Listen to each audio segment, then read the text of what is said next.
പ്രിയ പ്രേക്ഷകർക്ക് സീരിയൽ ന്യൂസിലേക്ക് സ്വാഗതം. കൂടുതൽ സീരിയൽ ന്യൂസുകൾ അതിവേഗം ലഭിക്കുന്നതിനായി ഈ ചാനൽ സബ്സ്ക്രൈബ് ചെയ്യുക. ബെൽ ഐക്കൺ മറക്കാതെ ക്ലിക്ക് ചെയ്യുക. വീഡിയോ ഇഷ്ടമായി എങ്കിൽ ലൈക്ക് ചെയ്യാൻ മറക്കരുത്. നമ്മുടെ പ്രിയ പരമ്പരയിൽ നിർണായകമായ വഴിത്തിരിവുകളാണ് വന്ന് സംഭവിച്ചിരിക്കുന്നത്. ഒടുവിൽ മല്ലികയുടെ അസുഖത്തിൻ്റെ വിവരം അറിയാൻ ഇടയാവുകയാണ് വിനയൻ. ഇതോടെ വിനയൻ വളരെയധികം സന്തോഷിക്കുകയും ഈ കാര്യം പ്രതിഭയെ ചെന്ന് കണ്ട് അറിയിക്കുകയും ചെയ്തിരിക്കുകയാണ്. നമ്മളെയെല്ലാം ഉപദ്രവിച്ചതിനുള്ള തിരിച്ചടിയാണ് ഇപ്പോൾ അവൾക്ക് ലഭിച്ചിരിക്കുന്നത് എന്നും അതുകൊണ്ട് തന്നെ താൻ വളരെയധികം സന്തോഷത്തിലാണ് എന്ന് വ്യക്തമാക്കുകയും ചെയ്യുന്ന വിനയൻ പ്രതിഭയെയും കൂട്ടിക്കൊണ്ട് മല്ലികയെ കാണുന്നതിനായി പോകാൻ തീരുമാനം എടുത്തിരിക്കുകയാണ്. ഇതേ തുടർന്ന് മല്ലികയെ കാണുന്നതിനായി പ്രതിഭയും അതുപോലെ തന്നെ വിനയനും കടന്നു വരുന്നു.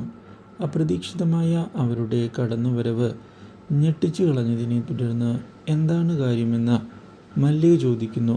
മല്ലികയുടെ അസുഖത്തിൻ്റെ കാര്യം അറിഞ്ഞുവെന്നും മല്ലിക ഇനി രക്ഷപ്പെടുകയില്ല എന്നും വ്യക്തമാക്കുന്ന പ്രതിഭയും വിനയനും ഒരുപാട് സഹതാപമുണ്ട് എന്നു പറഞ്ഞ് കളിയാക്കുകയാണ്.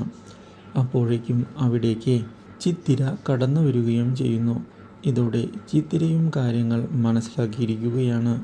കാര്യങ്ങൾ കൈവിട്ടു പോവുകയാണ് എന്ന് ചിത്തിരയും തിരിച്ചറിഞ്ഞതിനെ തുടർന്ന് എന്താണ് ചെയ്യേണ്ടത് എന്ന് ചിത്തിര ആലോചിക്കുന്നു. Do like, share and subscribe.